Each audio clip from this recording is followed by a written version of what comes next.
Welcome to another episode of the Reentry Journey. This is actually a special episode of the Reentry Journey because it's mixed with Second Chance Session podcast. Y'all know that's going to be the new podcast that I'm going to be bringing to you all. But before we even get into that, this is a special episode. I know y'all looking like, man, this is the first time we've seen you actually in a studio. I'm going to tell you why. Because usually on my podcast, y'all see, you know what I'm saying, it's virtual, we split screening. But today we live in the flesh, man. And we shooting at this place that I seen on Instagram. It's new.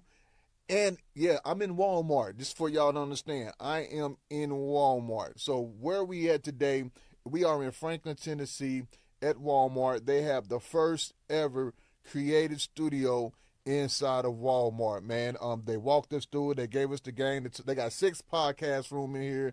You can do many things. You're a rapper. You can come in here, make you some music, record you, get that real authentic quality podcast, and they got everything you need, man. So if you get a chance to visit Franklin, Tennessee, if you're in the area, this is a must-see place, man, because this is amazing. I never thought I'd see this, but I can't wait till they get this type of thing in our Walmart at the crib, because I definitely going to be in there. I'm going to come up with something. Y'all know me. But we are here today because how we ended up in this place is because we on the tour. And my guest today, I don't really call him my guest, it's kind of my partner. But he been on the podcast before. You heard his episode, but we doubling it back because this week we've been on the tour. We've been hitting prisons all in Mississippi, Tennessee. We about to head up to Kentucky, you know. And what we're here to talk about today is just his feelings, his view on him getting out of prison and being able to come back and go into prisons for the first time. What's that like for him? What's the experience and how's he feeling? You know, so let's just get into it. Our guest is Mr. Donald Hinton from Property to Real Estate. And if you don't recall his story, go back and check out the podcast. I think it's like episode 88, 87. His story's on there, but just to give you a brief thing about his story is my man saved up money while he was in prison. He was doing his thing. When he got out, he had some money. And within 4 months, he got his first property. Here we are 2 years later. He got 15. So, you know, that's a strong message. And a lot of guys on the inside want to get in real estate. This is the guy for you to break it down. So let's welcome to the Second Chance Session, Reentry Journey Podcast, Tour Wrap-Up, whatever you want to call this episode. Donald Hinton, man, what's going on with you, man? Man, this amazing, man. Hey, if y'all see me looking over here, it's because people is literally walking in and out of Walmart. Like, we right here at the gates of Walmart, you know. So I keep looking over there, and it's distracting, but, you know, it ain't my office, so it's a little bit different. But, yeah, this is an amazing feeling. We want to also give a shout-out to Future Bean. You know what I'm saying? That's what you see on our cups, and you might see the logo. So shout out to Future Bean, who, or you say they partner up with Creative Studio. They partners. Yeah. So, you know, just to give the people that's tuning in that may not seen the first episode with you in it or heard your story, go ahead and tell the people about your story, about yourself. So, a little bit about me. I did 8 years in the feds. While I was in there, I was the store man, so I was selling honey buns and sodas, working at Unicor, saving all of my money. When I got out, I knew I had to change my situation. I knew I had to change my environment. So I moved to a city where I didn't know nobody. I moved to Davenport, Iowa, and only person I knew was my landlord. So I asked my landlord if he had a property he wanted to sell, and he ended up selling me a duplex. With all of the money I had saved, it was like $10,000. Bought a duplex, the tenant paid the mortgage, I lived for free.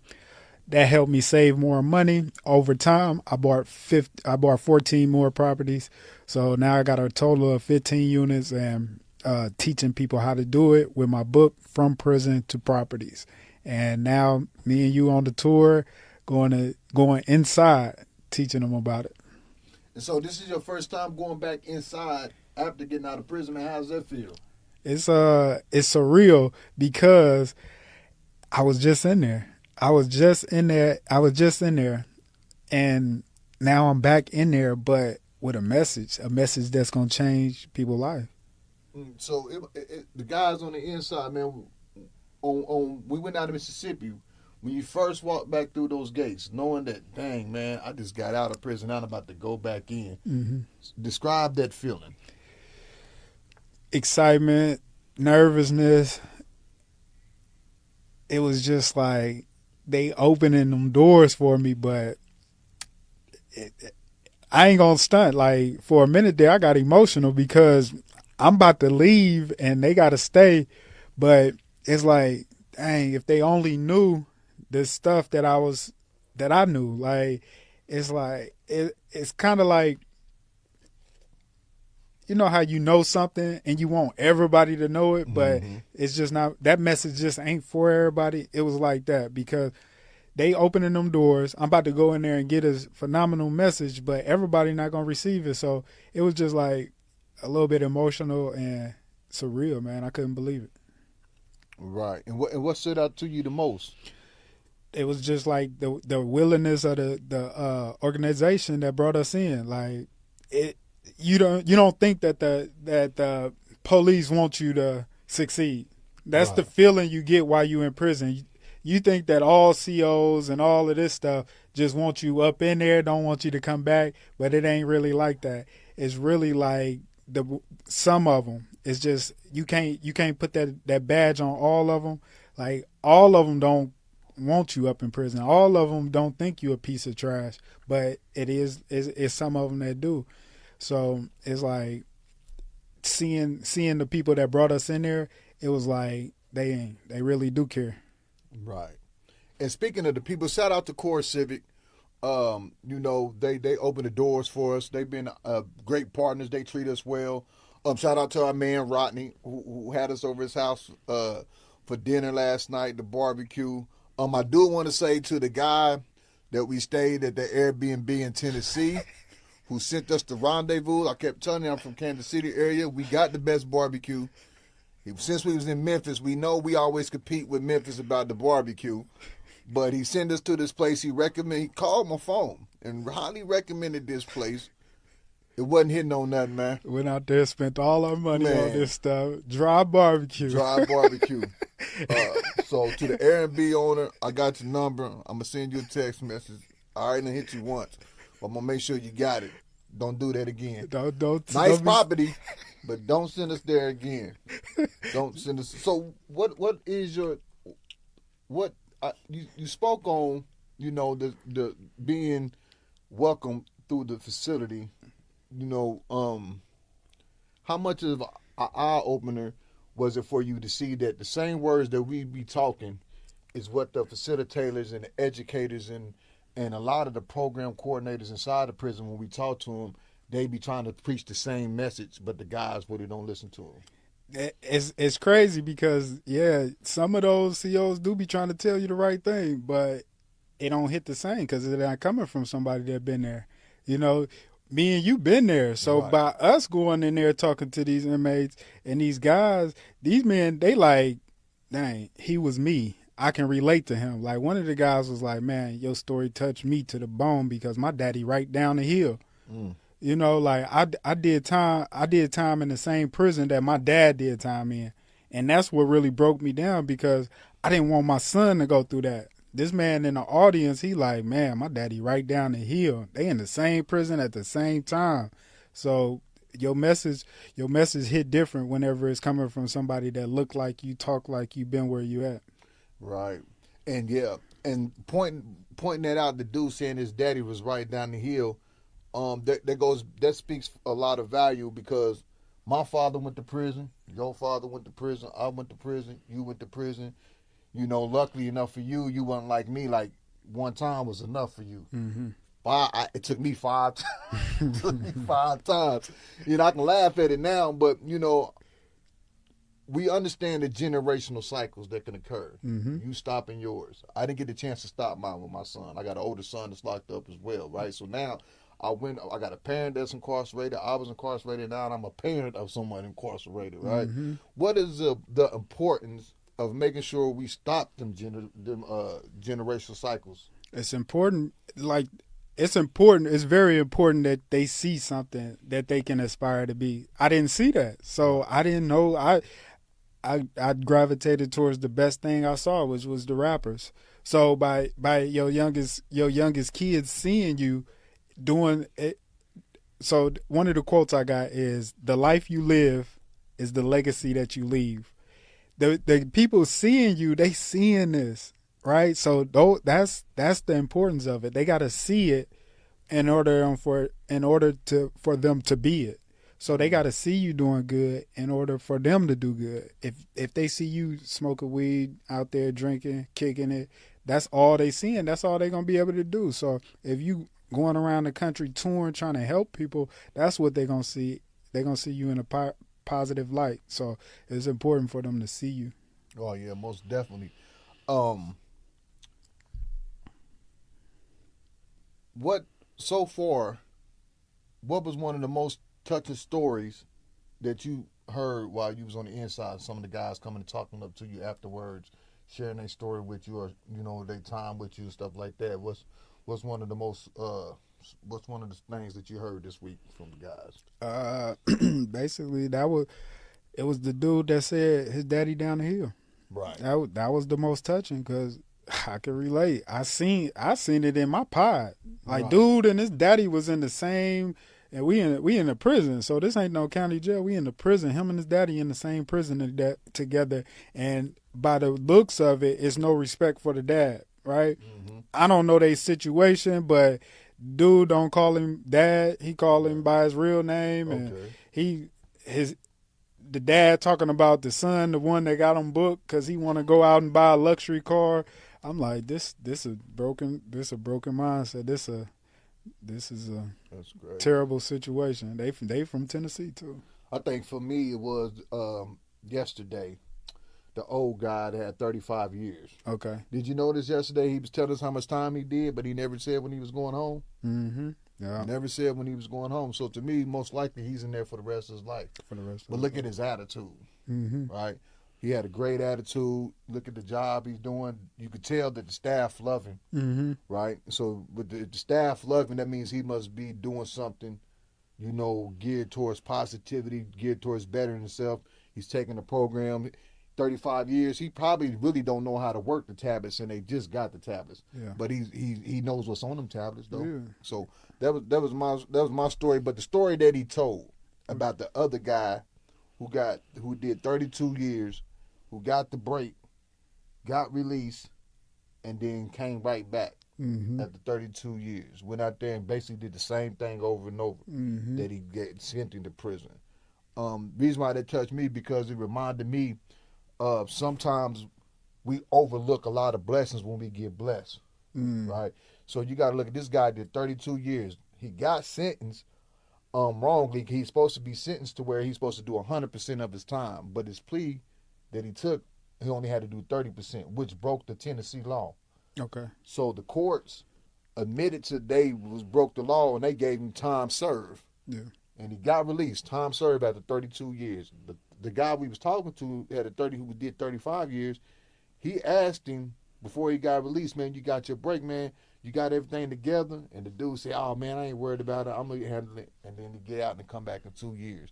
That really touched me because it reminded me, ever since I came out of prison, even the first 4 times, through these times, God had given me a lot of avenues and ways to break, right?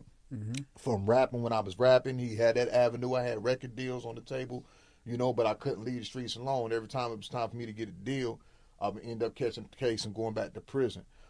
He gave me chance after chance after chance, and I couldn't recognize until it took me five years, the 5th prison trip to do it, right? Mm-hmm. And so that reminded me, man, that you got to always count your blessings. Yeah. Right? You got to always respect your blessings. A lot of people disrespect their blessings, and they don't think it's a blessing because they in prison. Like, somebody might be in prison and they might be looking down on everything. But man, you got AC. There's some people that don't got AC. There's some people that don't got these programs. There's some people that don't got nothing. But y'all sitting here complaining about y'all only got books. That's all you need. That's like all you need. It's just like people don't look at the positive of life, and that's why they more than likely in the situation that they in. Oh, right. Somebody's gonna be tuning in. They're gonna have family members, loved ones that's incarcerated, and they probably wondering, what did you do on the inside to help you prepare to come out and get 15 properties? Read books. That's a simple answer. Like, when you in prison, you got a date. That's all you can think about is that date.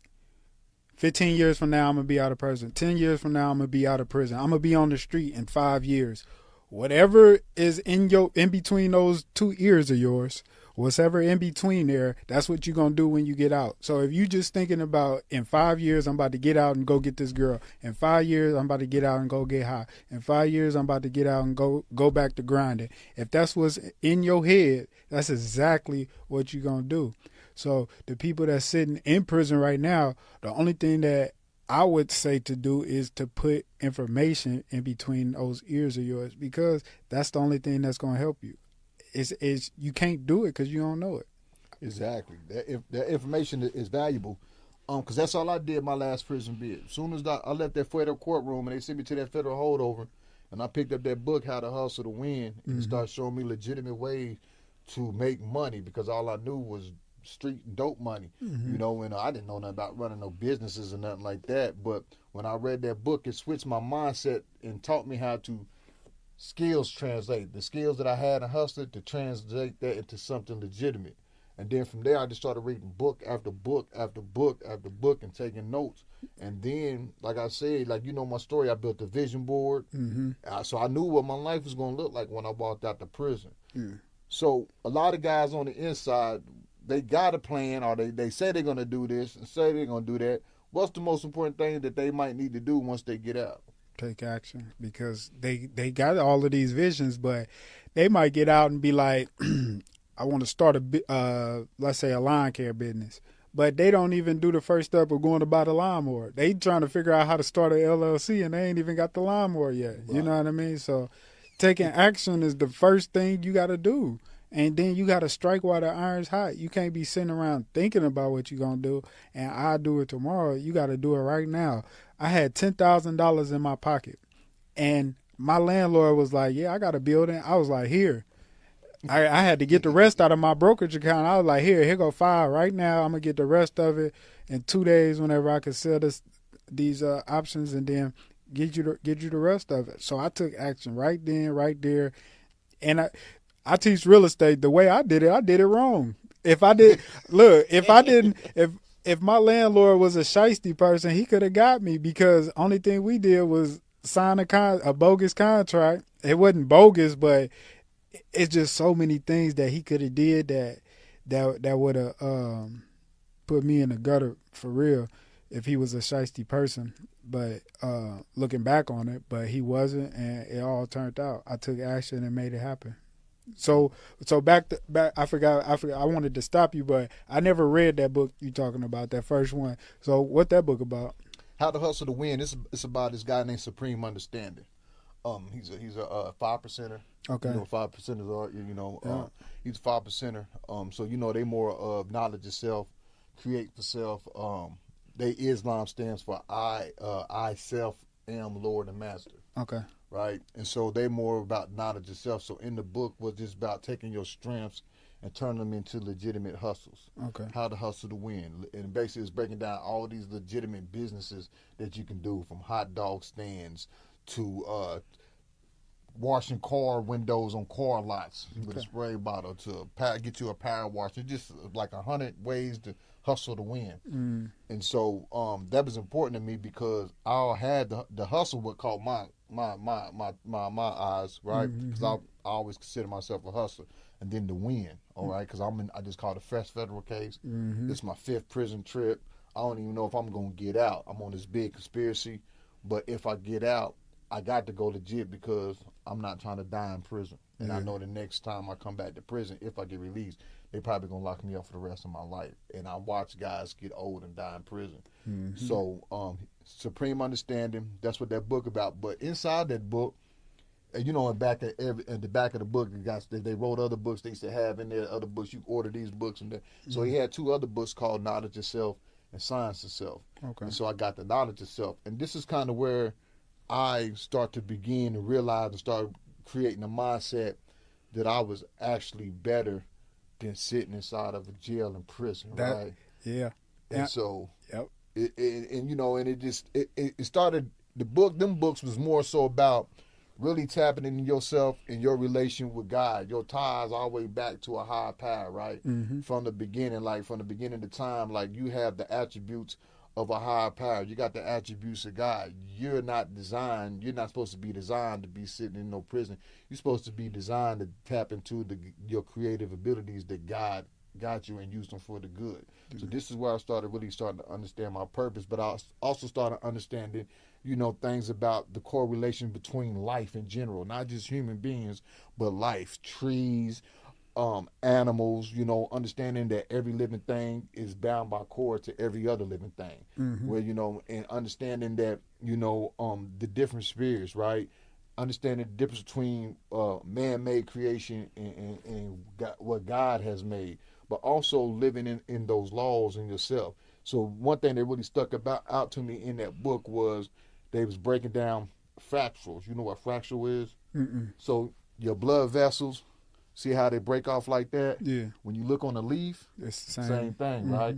When you look in other places, that plant is kind of doing the same thing. Yeah. So that's what the fractal is. Then it's got to talking about how your eye, when you start looking into your eye and your pupils and stuff, it kind of resembles the sun, right? Mm-hmm. So you really start to understand yourself, like self and how your ties is, and then what's your purpose. And then when you start reading and getting into it, you really understand that, your purpose on here really is for peace and harmony and number one, love, right? But also being able to tap into those abilities that we overlook. Mm-hmm. Yesterday when we was in the prison, when I was telling them about the formula for the individual human performance, right? The number one step was the inborn attributes. A lot of times when we look at the attributes that we're born with, we kind of look at the physical side, like, oh man, you look like your mama, right? Or you walk like your daddy. Yeah.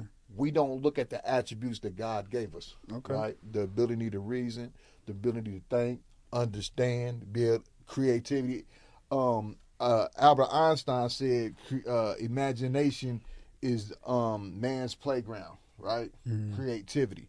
And to be able, and that's all you kind of have, right? When you're in prison, you had imagination that I'm going to get in real estate. Mm-hmm. So when you put it out there, and that's when I started learning the laws, right? Putting things out into the universe and how it really does affect. Now, you'd have told when I was on the streets, I heard that type of stuff, but you in the life, you don't believe none of that stuff, man. What do you mean, right? Mm-hmm. But then when you get in a situation where God forces you to look at yourself, Yeah.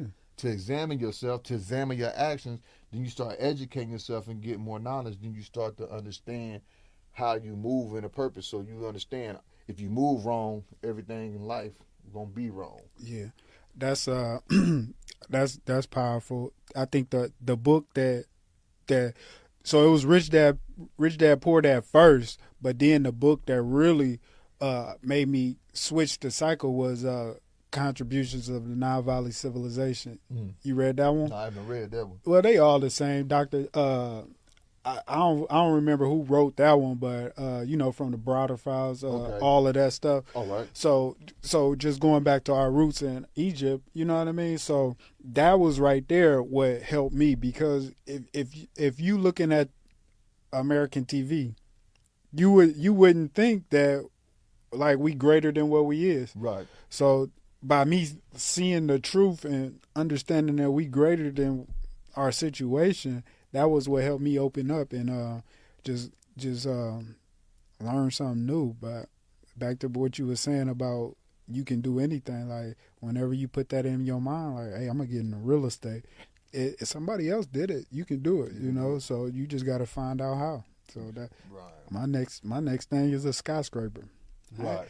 So it's crazy because I just dropped my man off in Nashville, and I took a picture outside the skyscraper, and I was telling him how I was telling you that my vision was a skyscraper, and this right here is the first step. I got to see one in person, and then at the top of the skyscraper, it tell you who owned it, right? Right. So this particular building was the AT&T building. So I'm like, I got to do what AT&T do to be able to own something that AT&T own. So how do I create enough value in the world to be able to afford something like this? So you just work your way backwards.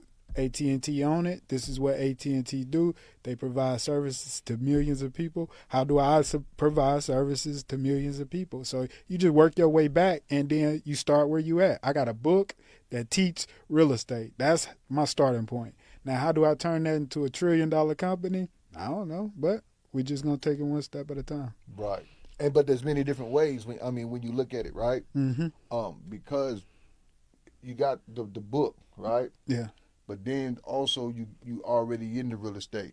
So all of that combined, so you looking, okay, book, how can I push as many books that I want? Like my book, It Made the Inspiration, that was my 6th book at the time. I'm 13 books in, but that's my 6th book at the time. But I had to figure out how to not just sell one book. I got tired of just selling one book. So I started creating sponsorship packages to where I'm selling 50, 100 books, 200 books, thousands of books. But I had a purpose behind the book. So the sponsorship package will help get books inside correctional institutions. Once the books start getting inside correctional institutions, the population want me to come in. Okay. Right?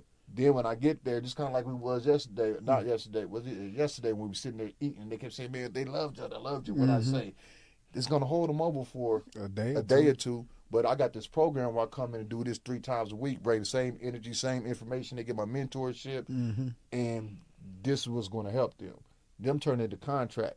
Now, people always say there's no money in reentry. There's no money in reentries, but I know people in reentry that make millions of dollars, right? But then you also got the money that you make in reentry. You also take that money and invest in more properties, right? Building. To me, I think the game, like even on my reentry consultations, people say, "What's next for you?" And I say, I'm doing the work I'm doing now because, for one, I feel like God sent me that. I think God had me running in and out of prison just to be running in and out of prison, right? That's powerful. And so I say, well, this is God's plan. I'm just walking in the path of what God has opened for me. Anytime I hit a rough spot, I didn't know what to do, I just kept moving on. Every day I wake up and be consistent. That's what I always tell the guys. You got to wake up and do this day in and day out. I mean, when I did my first tour, I had just quit FedEx. I didn't have no money or nothing. But God told me to do the tour. So it was the day before I started the tour, I just sit there and broke out crying because I'm about to go on this tour and I don't even know how I fund it. I end up doing 27 institutions, 8 different states. God did that. And a lot of people don't always say, man, you don't really talk about religion in my story. And I say, I don't have to. If you hear my story, you will see that was God, right? That's only God did that. God controlled that. And so what I learned was that in building these things and putting these things together, if you stay consistent with it, if you keep that vision is going to help you develop a plan. And in today's technology and in today's society, it's not hard now to go from where you at now to getting that skyscraper. Because it's now programmed into your reticular activating system. So everywhere you go, because you want a skyscraper, you're going to start noticing the skyscrapers, right? Just like when we was downtown Memphis the other day, that big old skyscraper that had my last name on it. Like, let me go ahead and tell them, I'm coming in. Hey, I'm going to go ahead and tell them, man, yeah, man, I'm here, man. They just sent me down here for my office. What's going on, right? Just go in there. Yeah, I'm Sims, man. I see name on the building. Uncle told me come get my office. Yeah, Uncle told me come get my office, right? What do you do, man? Yeah, I'm in the prison development reentry side. You said I'm supposed to be coming here and started, right? That's my creative mind. Thank God gave me that to use that creativity, right? But that's the importance of I like how you said you went down there and took a picture, right? Because now you're able to see this. Vision board. You're able to visualize this, and just like you said, it's just working back into those steps. But what I do want to know is why real estate? Why chose real estate? Because it just made sense. It just made sense because if you play Monopoly, which everybody played, what happens when you don't own real estate? You're gonna bank you out. You can't win if you don't own real estate. You're out. why do every rich person own real estate? It's something that they doing that we don't know about, and I'm starting to see what it is. You know what I mean? Right. So just making money every month, flipping if I want to. It's just like so many different options that you could take with real estate, and it's not going nowhere. Everybody gonna always need a place to live, and I provide it to them. And it's always good to have property, Mm-hmm. right? We talk, and I always tell you my goal is to get 300 acres, right? Mm-hmm. And then save 50 acres for my family. We build what we need to build on there, put some vegetation land, and then lease and sell the other. Kind of build my own unincorporated city, Yeah. right? And one clause that I will have in my trust, because I will put it all in the trust, Mm-hmm.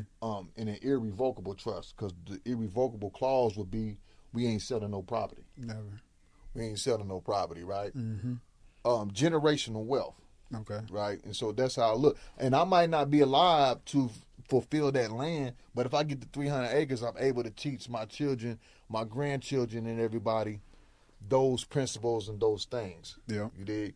And so property is, like you said, one thing that there's a limitation on, and people say you never run out of land. Yeah, yes you can, right? Mm-hmm. Because it ain't nothing but so much land. Yeah. I don't know if it's a flat Earth, if it's a circle Earth. I don't know what it is, but ain't no more land. Ain't no more land get put on this, right? Yeah. Well, all the land that we got is what we got, and then you're looking at 75% of the globe, or whatever you want to call it, is water. So you really only got number 25% land. Mm-hmm. And in the United States, everybody can buy land, right? And the population ain't getting no little. And ain't getting no little. I remember when I was working at FedEx, I had got stuck in the country, and a farmer came down to help me get unstuck, and he was mad.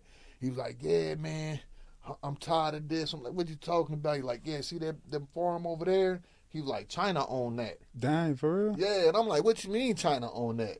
He's like, "Yeah, China own that," and that let me know, like, dang, like, man, everybody can buy land in America. So I always wonder, why was it properties for you when you come out in real estate, But it's the perfect avenue, like you said. Yeah. When you look at those with generational wealth, what do they have? They got it. And my majority of them got them skyscrapers. Yeah. Trump tag. Mm-hmm. I see it. They gonna be riding by. They think it's gonna say Hilton. Nah, it must say Hinton, right? Mm-hmm. Yeah. Hinton tires, Yeah, but every bank got one, Right. Every big old company got one. So they know something that we don't know, and I'm about to figure it out. Right. So, now that you're doing the prison tour and you're going back into prisons, right? Would you add this side of the avenue? Would this be another branch of business for you? Oh yeah, this was the dream. Okay. This was the dream. I was sitting in jail I had gotten in trouble, and I was sitting in jail like, I gotta change. So I ended up writing this book, From Prison to Properties. Right. So I wrote this while I got in trouble, and I wanted to teach people this stuff, right? I wanted to teach people this stuff, but I wanted to teach everybody. But then it was just like something told me, like, nah, go into the jails and do this. Mm-hmm. So I was still on probation, and my PO wouldn't let me go into the jails to do this. So I'm like, dang. And this was about 3 years ago, and that's whenever me and you met. Yeah. So you wanted me to come with y'all, and I couldn't. So I was, distraught. And now I'm finally off probation. I recently got off probation, and I don't know how we got connected. I don't know if I reached out to you or what, but you was like, I'm about to do it again.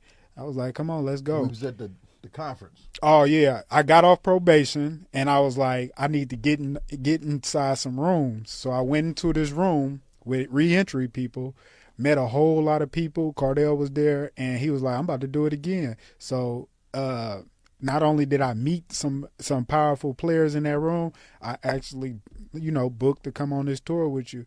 And that was the goal, to get inside the prisons And it's just crazy because I was like, I'm going to be the face of real estate. I'm going to be the face of real estate, like chanting this stuff. I told one of my exes this, we get into it. She throw my book in the garbage can and Oh stuff. no! Yeah, we got into it. She threw it in the garbage can, basically not believing in my dream. Right. So we making it happen now. So that was the goal. The goal set, goal reached. Now we just gotta. It's 6,000 prisons in America. We 3 down. And I think that's the goal. You said it. Goal set. And I think a lot of guys in prison, they don't really understand the goal setting aspect, right? Because we know there's a lot of guys in there that got big dreams, that got aspirations, but they don't take that very important step of writing it down and making goals to accomplish that. Yeah. And they don't understand, like, that's the biggest key to you getting out and doing what you want to do, right? And so when I came out, my whole thing was to be in the speaking lane, to be in the programmer lane and things like that, but most definitely be in the reentry lane. Okay. That was my goal, because every time, like I said, guys would come in and say, man, there's no way that you're not going to come back on federal paper. Your PO's pulling up at you at the gas station, right? They following you and all this. And I made it my business to do it, walk it down, not getting any violations or nothing, and then come back in and show you how, right? And but what they fail to realize is that it starts on the inside. Yeah. It don't start when you come outside. Once you get outside in the free world, it's game time, right? It starts right here. So if you get everything together right now, get all of you to take the programs, put together your plan. Through your plan, you're gonna see what you need, and now you know what type of resources and stuff that you need, and people you need to surround yourself with in order to be successful and walk out of prison. But then when you get out here, you got to have the support system. You got to get the mentors and things like that. Don't get out here and think that you're going to do it on your own, because it's not going to happen. Because what happens when you hit that roadblock and then you get stuck, especially if you got substance abuse problem. Once you get stuck, now you want to run to the substance abuse. Before you know it, if you like me, one's too many, 1,000's never up, and never enough. So now you're back in the same cycle. And so, I think what guys on the inside really need to really know is that while you incarcerated, this is the time to really tap into yourself and utilize the time. Yeah, man. Whenever you get out, man, it's too late, man. Yeah, it's too late. Life is going too fast. It's going way too fast for you to be like, yeah, I'm going to wait till I get out to read this book. I'm going to wait till I get out to do whatever. Nah, that ain't gonna work. It ain't going to happen. You got kids, you got girls, you got work, you got all this other stuff. You got to go to Walmart and do your podcast. Yeah. You got all this other stuff going on, man. It's like, man, you ain't got time. And then even then, you want to have daily goals so you can organize all that. So you don't be out here running hectic. You know what I'm saying? Trying to get here and try to get there and do that. Out of all the prisons that we hit so far this week, man, which one was your favorite? Well, it was like, I feel like I liked the one whenever we did the breakout sessions. Okay. I like that because I told them my story, and the ones that wanted to hear more got to come hear more. You know what I mean? So I like that. You tell the story and you give them the option. Hey, if you want to learn more about it, come on. If you don't, go back to the cell. You know what I mean? Like, so that was the one. I like that format. Okay, I got a question. That was in Mississippi. Yeah, Mississippi. Okay. Yeah, Tallahatchie. Tallahatchie. And so, what are four steps you can give to the guys on the inside to start doing to go from prison to property? The first step is understanding that we getting assets, not liabilities. That's chapter 1 in my book. Understanding financial intelligence, assets, liabilities. An asset is something that's gonna put money in your pocket, not something that's gonna take it out. Right. So an asset gonna be a duplex, a triplex, a fourplex.